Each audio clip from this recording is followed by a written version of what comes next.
Classical mechanics के previous video lecture में हमने motion of a single particle को डिस्क्राइब किया था। वहाँ पे हमने लीनियर मोशन के लिए इक्वेशन और एंगुलर मोशन के लिए इक्वेशन को डिराइव किया था। और उसके बाद हमने कंजर्वेटिव फोर्स एंड सिस्टम के बारे में बात किया था। हमने वहाँ पे आपको यह बताया था कि फोर्स और सिस्टम कंजर्वेटिव तब कहलाते हैं जब फोर्स के द्वारा किसी सिस्टम पे जो वर्क किया जाता है वह केवल डिपेंड करता है इनिशियल और फाइनल पोजीशन पे। वह इस बात से इंडिपेंडेंट होता है कि किस पाथ के थ्रू वह सिस्टम मूव करके इनिशियल से फाइनल पोजीशन पे पहुंचा है। यानी वह पाथ से इंडिपेंडेंट होता है, वो केवल डिपेंड करता है फाइनल और इनिशियल पोजीशन पे। तब हम कहते हैं कि जो फोर्स और सिस्टम है वो कंजर्वेटिव है। और जो वर्क डन होता है बाय द कंजर्वेटिव फोर्स वो मस्ट बी इक्वल टू 0 होता है। यानी हम वर्क डन को यदि रिप्रेजेंट करें एफ डी आर से तो होल सिस्टम के लिए close integral over length F D R equal to 0 होगा। और यह इंटीग्रल तब 0 होगा जब एफ इक्वल टू 0 होगा। यानी होल सिस्टम के लिए जो कंजर्वेटिव फोर्स होता है वो भी मस्ट भी इक्वल टू 0 होता है। फिर इसके बाद हमने कंजर्वेटिव फोर्स को स्टोक्स थ्योरम का यूज करके सरफेस इंटीग्रल में चेंज किया था। और वहाँ से हमने देखा था कि close integral over length F D are जो इक्वल होगा integral over surface curl F D x से। और फिर कर्ल एफ इक्वल टू 0 हमने प्रूव किया था। और वहाँ से इसको हमने standards relation curl gradient A से जब कंपेरिजन कराया था तो हमको मिला था F equal to minus gradient V. और जो वी था वो उसको हमने स्केलर फील्ड वी या potential energy of the system कहा था। और इसको हमने इस प्रकार भी डिनोट किया था F equal to minus del V upon del R. इसको इक्वेशन 1 सपोज करेंगे यहाँ पे। और हमने यहाँ पे आपको यह बताया था कि यदि हमको स्केलर फील्ड भी या पोटेंशियल एनर्जी को निकालना है और हमको कंजर्वेटिव फोर्स पता है तो हम आसानी से potential energy of the system को निकाल सकते हैं। और फिर इस इक्वेशन को हमने सॉल्व किया तो हमको मिला v equal to minus integral F D R. और यहाँ पे हमने आपको बताया था कि यदि हमको पोटेंशियल एनर्जी पता हो तो हम कंजर्वेटिव फोर्स की वैल्यू को पता लगा सकते हैं। तो फर्स्ट वीडियो लेक्चर में आपकी और हमारी यहीं तक बात हुई थी। अब इस वीडियो लेक्चर को आगे बढ़ाते हुए हम आज के इस वीडियो लेक्चर में mechanics of a system of particle को देखेंगे।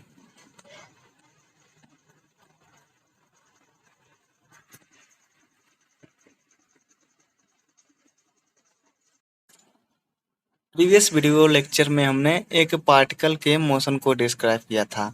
यहाँ पे मैकेनिक्स का मतलब यह है कि हम किसी सिस्टम के मोशन को डिस्क्राइब करेंगे जो लार्ज नंबर ऑफ पार्टिकल को कंटेन किया है। यदि यही कोई सिस्टम होता जो 2-3 पार्टिकल को कंटेन किया होता तो हम बारी बारी से एक पार्टिकल दूसरे पार्टिकल और तीसरे पार्टिकल के मोशन को निकाल कर उसका सम कर लेते तो हमको पता चल जाता कि सिस्टम का मोशन क्या है।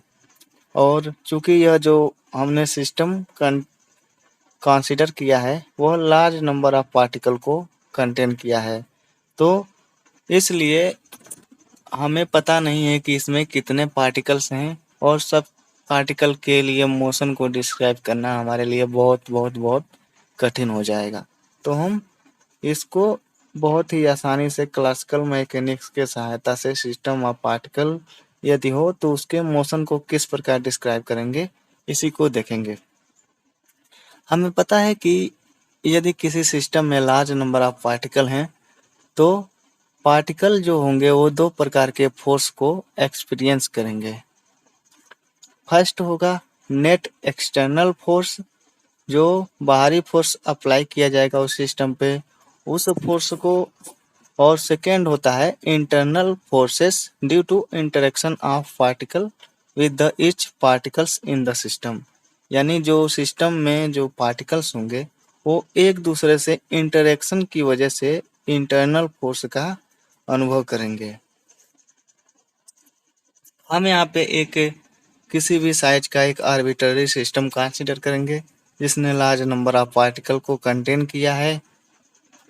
हम सपोज कर रहे हैं कि हम एक पार्टिकल के मोशन को डिस्क्राइब करेंगे, ith पार्टिकल के। उसके लिए हम पोजीशन निकालेंगे, वेलोसिटी निकालेंगे, मोमेंटम निकालेंगे और इस ith पार्टिकल के लिए हम पोजीशन, वेलोसिटी, मोमेंटम निकालें और सम कर दें तो हमको इस सिस्टम के मोशन के बारे में पता चल जाएगा। तो हमने पहले एजम्पशन किया है कि जो पार्टिकल्स होंगे वो दो प्रकार के फोर्स का अनुभव करेंगे, नेट एक्सटर्नल फोर्स और force acting due to interaction, जो इंटरनल फोर्स होगा। तो नाउ हम यहाँ पे लिखेंगे force acting on ith particle. तो जो ith पार्टिकल हमने एजम किया है उस पे जो फोर्स एक्टिंग होगा Fi होगा Fie plus prime on the summation J Fij। अब यहाँ पे हम Fie जो है वो नेट एक्सटर्नल फोर्स को रिप्रेजेंट करेगा जो एक्टिंग होगा पार्टिकल पे, और Fij जो होगा वो इंटरनल फोर्स होगा ith पार्टिकल पे ड्यू टू jth पार्टिकल। और जो प्राइम समेशन है वो इंडिकेट करेगा for all value of j except j equal to i। यानी जो पार्टिकल हमने कंसीडर किया है वो खुद से तो इंटरेक्शन करेगा नहीं, तो इसलिए i या j is not equal to each other, i does not equal to j। अब यदि Pi जो है वो मोमेंटम ऑफ ith पार्टिकल हो तो हम फ्रॉम न्यूटन सेकेंड लॉ लिख सकते हैं dPi upon dt equal to Fi। और Fi की वैल्यू हमको पता है और Pi जो होता है मोमेंटम उसको हम मास इनटू वेलोसिटी के रूप में लिख सकते हैं। तो यहाँ से हम लिख सकते हैं d dt mi dri upon dt equal to Fie plus prime summation on J Fij। अब इसको थोड़ा सॉल्व करेंगे तो हमको मिलेगा mi d2ri upon dt square equal to Fie plus prime on summation J Fij। इसको इक्वेशन 1 सपोज करेंगे यहाँ पे। और इसी प्रकार का सिमिलर इक्वेशन हम अदर पार्टिकल्स के लिए भी लिख सकते हैं। तो सबको सम करेंगे तो हमको इससे सिस्टम के मोशन के बारे में पता चल जाएगा। तो इसीलिए summing equation 1 for all particle करेंगे तो summation i mi d2ri upon dt square equal to होगा summation i Fie plus summation i prime on summation J Fij मिलेगा हमको। और इसके बाद समेशन i mi को इसे डिफ्रेंशिएशन के अंदर ले जाएंगे तो हमको मिलेगा d2 upon dt square summation i mi equal to summation i Fie plus half summation i prime on summation J Fij plus Fji।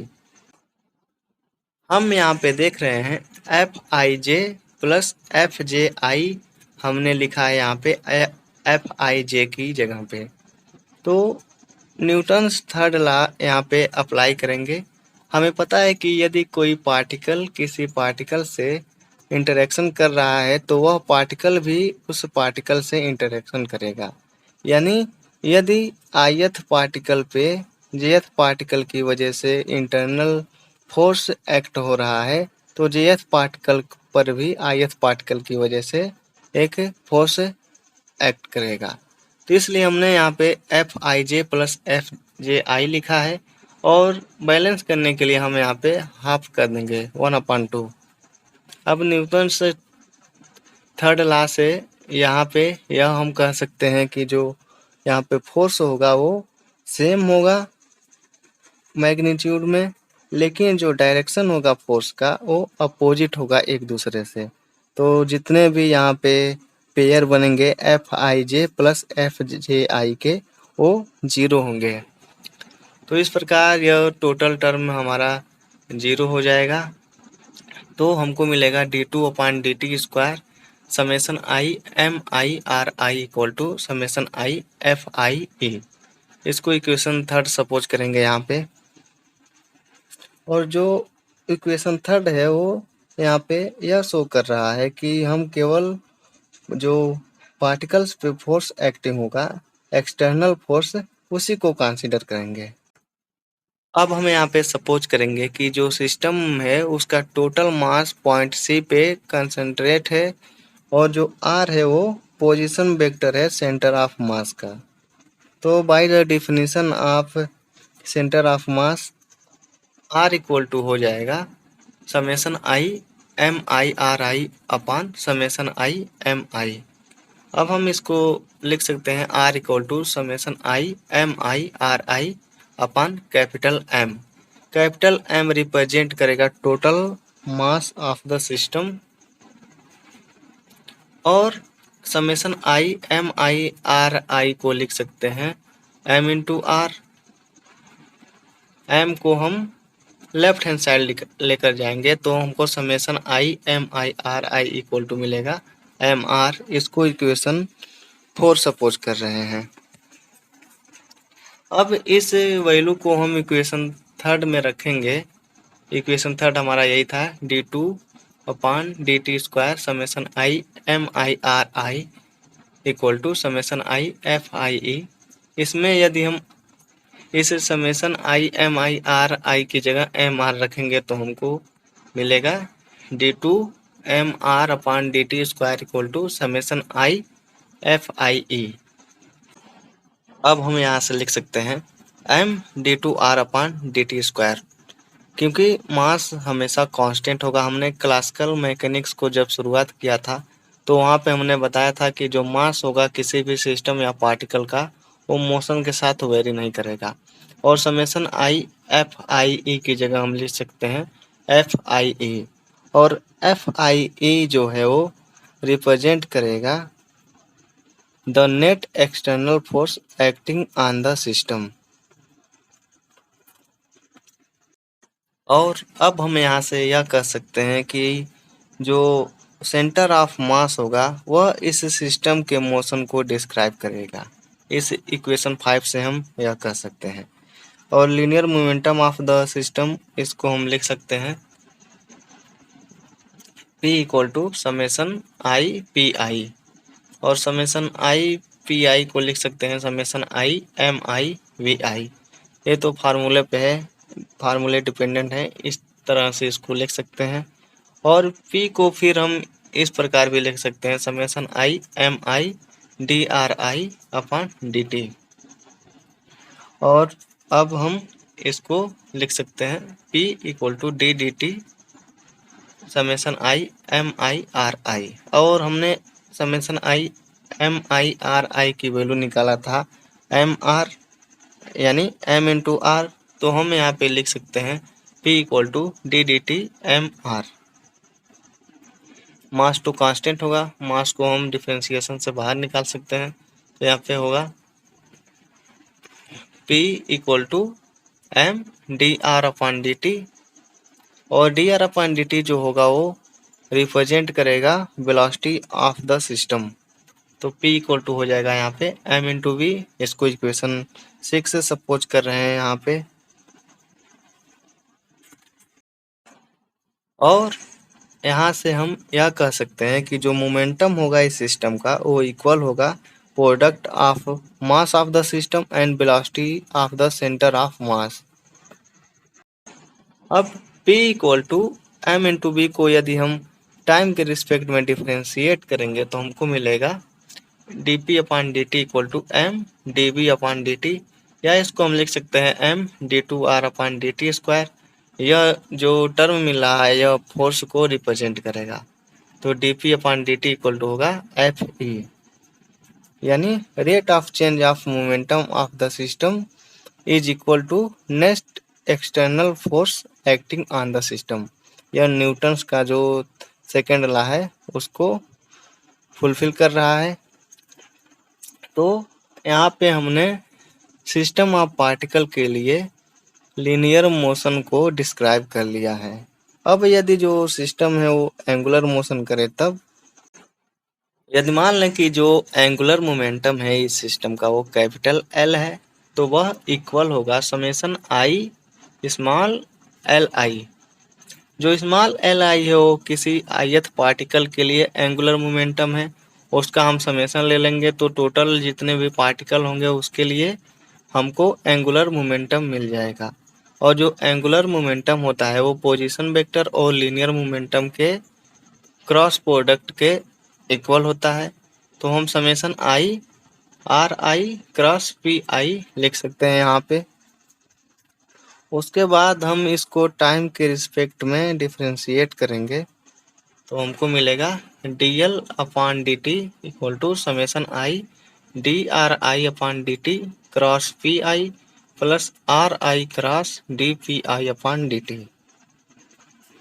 और हम जान रहे हैं dri/dt जो है वो वेलोसिटी है और dpi/dt जो होगा वो फोर्स को रिप्रेजेंट करेगा।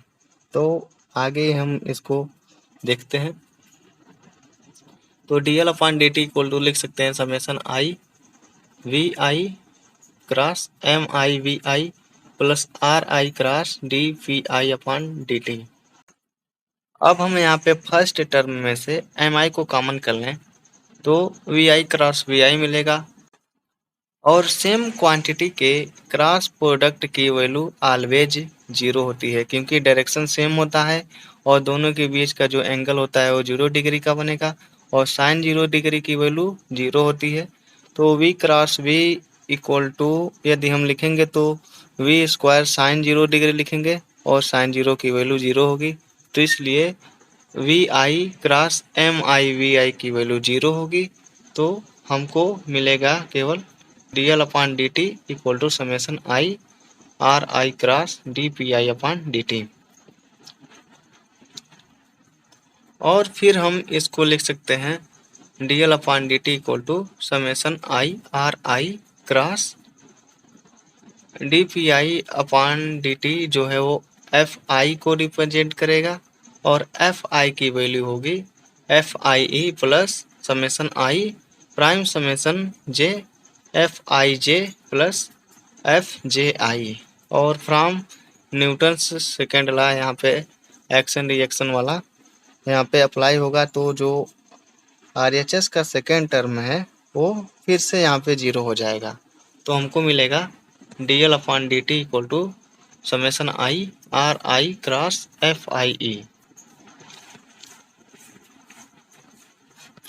और फिर हम यहाँ से लिख सकते हैं dl/dt equal to summation I tau I E, क्योंकि जो क्रॉस प्रोडक्ट होगा R I cross F I E वो टाउ को रिप्रेजेंट करता है। तो हम यहाँ पे ith पार्टिकल की बात कर रहे हैं तो हम यहाँ पे टाउ आई ई लिखेंगे और जो टाउ आई ई होगा summation I tau I E वो सिस्टम के लिए टाउ ई के इक्वल होगा।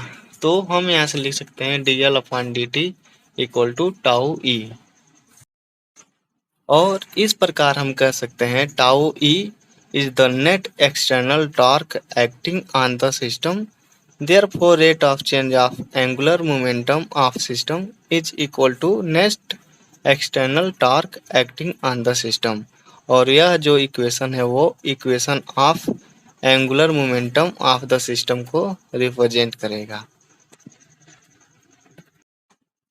तो इस प्रकार आज के इस वीडियो में हमने mechanics of system of particle को देखा। आई होप कि ये वीडियो आपके लिए हेल्पफुल रहा होगा। मिलेंगे अगले वीडियो में इसी टॉपिक को आगे बढ़ाते हुए, तब तक के लिए धन्यवाद। और हाँ, यदि आप इस चैनल पे नए हैं तो इस वीडियो को लाइक करें और हमारे चैनल को सब्सक्राइब करें। और किसी भी प्रकार की दिक्कत आती हो तो हमें कमेंट करके बताएं। जल्द मिलेंगे किसी नए वीडियो में, तब तक के लिए धन्यवाद। Thanks for watching.